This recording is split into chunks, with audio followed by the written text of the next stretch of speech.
Morning, সবাইকে স্বাগত জানিয়ে আবারও একটা ভিডিও নিয়ে হাজির হয়ে গেলাম। বেশ 2 সপ্তাহ আগে আমার ভাই এখানে বেড়াতে এসেছিল রানীগঞ্জে, আমার মাসির ছেলে। তো তার জন্য দেখো আমরা এখানে, মা এখানে ফ্রাইড রাইস বানিয়েছে, আমি এখানে চিকেন বানিয়েছিলাম, চিকেন স্টুটা আমি বানিয়ে নিয়েছিলাম, আর এখানে মা চিকেন কষা করে দিয়েছিল। তো দেখো যেদিন এসেছিলো সেই দিন খুব বৃষ্টি হচ্ছিলো, মানে সকাল থেকেই বৃষ্টি হচ্ছিলো। তো যাই হোক, চিনে ঠিকঠাক চলে আসতে পেরেছে। আর মাসি কত কিছু দেখো আমাদের বাড়ির জন্য পাঠিয়ে দিয়েছে, আমার জন্যও পাঠিয়েছে, কারণ ডাক্তার আমাকে পেঁপে টেপে এসব খেতে বলেছে। আর আমার ডাসা পেঁপে খুব ভালো লাগে, তো মাসি এখানে ডাসা পেঁপেও পাঠিয়েছে, আবার কাঁচা পেঁপে দিয়েছে, নারকেল দিয়েছে। আর মাসির কাছে পেয়ারাগুলো দেখতে এরকম ঠিকই, কিন্তু খেতে খুব ভালো, তো পেয়ারা লেবু সবই পাঠিয়ে দিয়েছে। তো তারপরের দিন সকাল সকাল এখানে ভাত বসিয়ে দিয়েছিলাম।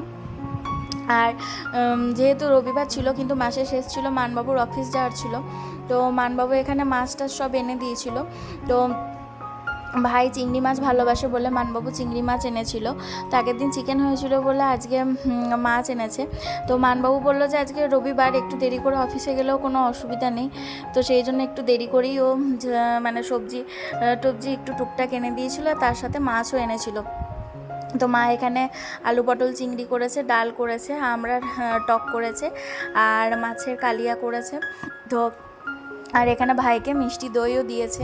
তো আমাদের জন্যও রয়েছে, আমরা তো একটু অল্প করে খাবো, বিশেষ করে আমি, কারণ আমার খাওয়া মানা।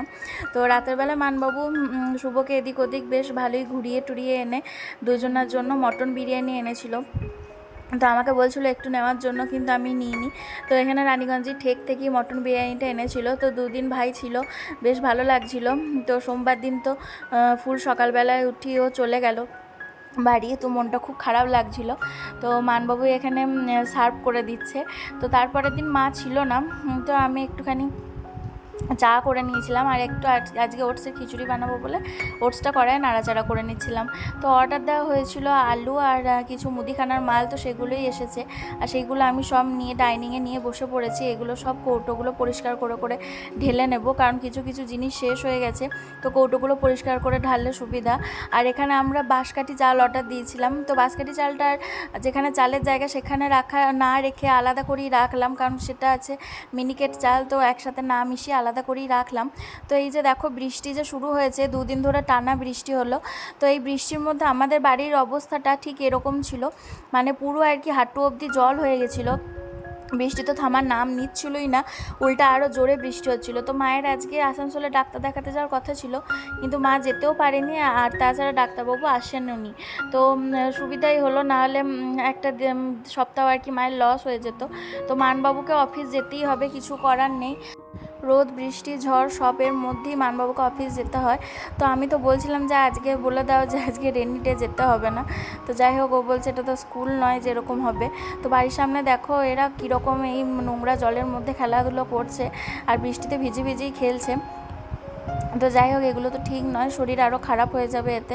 আর এই জলটায় বেশি রোগ জীবাণু থাকে, ড্রেনের জল রাস্তার জল সব একবারে মিশে একাকার। তো মানবাবুকে আজকে জাদুর মতো লাগছিলো, তো আমি বললাম তোমার একটা ভিডিও করি, দাঁড়াও তোমার কেমন লাগছে আমি দেখাই সবাইকে। তো এই যে দেখো এর মধ্যে আর কি বাইক নিয়ে নেমে পড়লো, আর পাটাকে তুলে যাচ্ছে, কারণ প্যান্টটা পুরোটা ঢাকা হয় না, রেনকোটের প্যান্টটা, তো ভিতরের প্যান্টটাও পুরো ভিজিয়ে দেবে। তো দেখো সবাই ওর গায়ে জল দিচ্ছে, নোংরা জলগুলো, কিছু করার নেই, কি আর করা যাবে। আর আগে রেনকোটটা জানো, কদিন আগেই মানবাবুর রেনকোটটা হারিয়ে গেছে, মানে রাস্তায় পড়ে গেছে। তো আজকে আমি একটু ঝালঝাল করে ঘুগনি বানিয়েছিলাম, দেখতে এরকম হয়েছে কারণ একটু কম তেল মশলা দিয়ে করেছি, একটু কাঁচা লঙ্কার পরিমাণটা বেশি দিয়েছিলাম, আর কাঁচা পেঁয়াজ নিয়ে নিয়েছি। তো মা আর আমি দুজনেই খেয়ে নিলাম, মায়ের সকাল সকাল পুজোও হয়ে গিয়েছিলো। তো তারপরে আমরা বিকালের দিকে একটুখানি রেডি হয়ে বেরিয়েছিলাম, ততক্ষণে জলটা কমে গেছিলো। আর মানবাবু অফিস থেকে এসেই দেখো মায়ের পিছনে লেগে গেছে, মা এখানে হনুমান চল্লিশা পাঠ করছে, মানবাবু ওখানে গিয়ে দাঁড়িয়ে পড়েছে। তো আমি বললাম যদি দাঁড়াতেই হয় হাত পাটা পরিষ্কার হয়ে ধো, ফ্রেশ হও, তারপরে দাঁড়াও। তো সেও আমার কথা শুনবে না, মায়ের কথাও শোনে না। তাই এখানে আমি একটু ঘুগনি দিয়ে ওকে মুড়ি মাখিয়ে দিয়েছি, আর একটু পাঁপড় ভাজা করেছিলাম, আর একটু চা করেছিলাম, আর মাকে চিড়ে ভাজা দিয়েছি, আর আমি ওর থেকে একটু মুড়ি নিয়ে খাচ্ছিলাম। তো ভিডিওর দিকে আর তাকাবে না গো, মানে আজকে একটুখানি আমাকে আমার ওপর রাগারাগি করছিল, কি কারণ আমার ঠিক এখন খেয়াল হচ্ছে না, তো সেই জন্য ভিডিওর দিকে তাকাচ্ছে না, নাহলে ভিডিওর দিকে তাকিয়ে উল্টোপাল্টা কমেন্ট তো করতেই থাকে। তো তারপরে দেখো রাতের বেলায় ছিল গরম গরম রুটি আর চিকেন এনেছিল, যেহেতু বর্ষা কাল, আবার বৃষ্টি ওয়েদার বেশি বৃষ্টি পড়ছিল, তো ও বলছিলো ঝাল ঝাল করে একটু চিকেন খাবো, তো ওই গোলমরিচ এইসব দিয়ে গোটা মশলা দিয়ে আর কি আজকে চিকেনটা বানানো হয়েছিল। আর পরের দিন সন্ধ্যেবেলাতেও বৃষ্টি হচ্ছিলো, তো বললো যে পকোড়ি ভাজো, বাড়িতেই ছিল। তো এখানে গরম গরম আলু দিয়ে আলুটাকে কুচি করে আমি পকোড়া ভেজেছিলাম, এটা আমার মায়ের কাছ থেকে শেখা। তো গরম গরম দুটো পকোড়া দিয়েছিলাম, বললো খেতে খুব ভালো হয়েছে। আর মা বলছিলো আজকে রাতে ধোসা বানাবে, তো ইনস্ট্যান্ট যে ধোসা সেইটাই বানাবে। তো আমি পকোড়া দিয়ে কী করেছিলাম, একটুখানি মুড়ি মেখেছিলাম। আর এখানে ও বলছিল কাসুন্দি দিয়ে এই পকোড়াটা খেতে বেশি ভালো লাগবে, তো প্লেটে কাসুন্দি দিয়ে দিয়েছিলাম।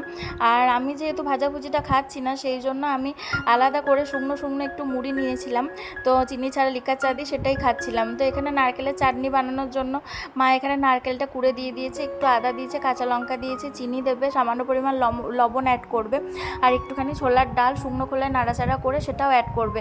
তো এইভাবে মা নারকেলের চাটনিটা বানাবে। নারকেলের চাটনিটা সত্যি বলতে আমার খুব ভালো লাগে খেতে। আর এখানে দেখো আর একটা অন্যরকম চাটনি বানাবে, যেটার জন্য মা এখানে সব কিছু মশলা দিয়ে নাড়াচাড়া করে নিচ্ছে। তো এটা আমরা ইউটিউব দেখি মানে করছিলাম। নারকেলের চাটনিটা মা আগেই করতে জানতো, কিন্তু তাও একটু দেখে ঠিকঠাকভাবে করলে খেতে টেস্টটা বেশি ভালো লাগে। তো সেই জন্য মা আর কি সব দেখে শুনে তারপরেই আর কি করছে। তো এখানে এই চাটনিটা বানাবে বলে এখানে সব আর কি কড়াইয়ে সামান্য তেল দিয়ে সব জিনিস দিয়ে ভালো করে নাড়াচাড়া করে নিচ্ছে। তো তারপরে এটাকে পেস্ট করে নেবে, তাহলেই হয়ে যাবে আর এক ধরনের চাটনি। তো দু রকমের চাটনি হবে। তো ওই চাটনিটা খুব ঝাল ঝাল হয়েছিল, কিন্তু খেতে বেশ ভালো লাগছিল। তারপরে আর একটা মশলা মা এখানে বানিয়ে নিল। তো এর মধ্যেই মা সিদ্ধ করে রাখা আলুটাও দিয়ে দিল, কারণ মা আজকে মশলা ধোসা বানানোর চেষ্টা করবে। তো সেই জন্য মা ভালো করে আলুটাকে ঝাল ঝাল করেই বানালো। তো প্রথমেই তো ধোসার ব্যাটারটা দিয়ে দিয়েছে, আর এখানে আলুর পুরটাও রেডি হয়ে গেছে। আর আলুর পুরটা থেকে এত সুন্দর সেন্ট আসছিল, আর দেখেই বোঝা যাচ্ছে খেতেও খুব ভালো হবে। তো মা এখানে প্রথমে ধোসা যেরকম নিয়মে করে আর কি, প্রথমে তেল দিয়ে তারপরে জল দিয়ে ভালো করে পরিষ্কার করে প্যানটাকে মুছে নেয়। তারপরে প্যানটা ভালো করে গরম হওয়ার পরই ব্যাটারটা দেয়। তো মা সব ঠিক প্রসেসই মেনটেন করেছিল, কিন্তু ধোসাটা ঠিকঠাক হয়নি, একটু অন্যরকম হয়ে গেছিলো, মানে পাটিসাপটার মতো হয়ে গেছিলো। এটা পাটিসাপটা না ধোসা? এটা পাটিসাপটা কিন্তু আলুর পুর। কি দিয়ে খাচ্ছ পাটিসাপটাটা? নলেন গুড় দিয়ে খাও না? বর্ষাকালে নলেন গুড় তোমাদের দিতে পাওয়া যায়, আমাদের দিতে পাওয়া যায় না। কি দিয়ে খাচ্ছ? আমাদের ওই দিকটা তো টান দিয়ে হবে, তোমার তো খাবার হজম হবে না। বায়ে হাট ডায়ে হাট। তো বাজারে সবজি বাজার করতে গেছিলো, আর ইলিশ মাছ আনার কথা ছিল। তো ইলিশ মাছের সাথে সাথে আবার দেখো দুটো বড় সাইজের চিংড়ি মাছ উঠিয়ে নিয়ে চলে এসেছে। মানবাবু কিন্তু চিংড়ি মাছ খায় না, ওর অ্যালার্জি আছে, চিংড়ি মাছ হজমও হয় না, কিন্তু ও নিয়ে চলে এসেছে। আর এটা আমার মনে হচ্ছিলো, মানে আমার আর মায়েরই মনে হচ্ছিলো যে এটা মনে হচ্ছে চিংড়ি মাছের ডিম। তো তোমরা কি জানো এটা কি চিংড়ি মাছের? অ্যাকচুয়ালি আমরা ঠিক বুঝতে পারছিলাম না।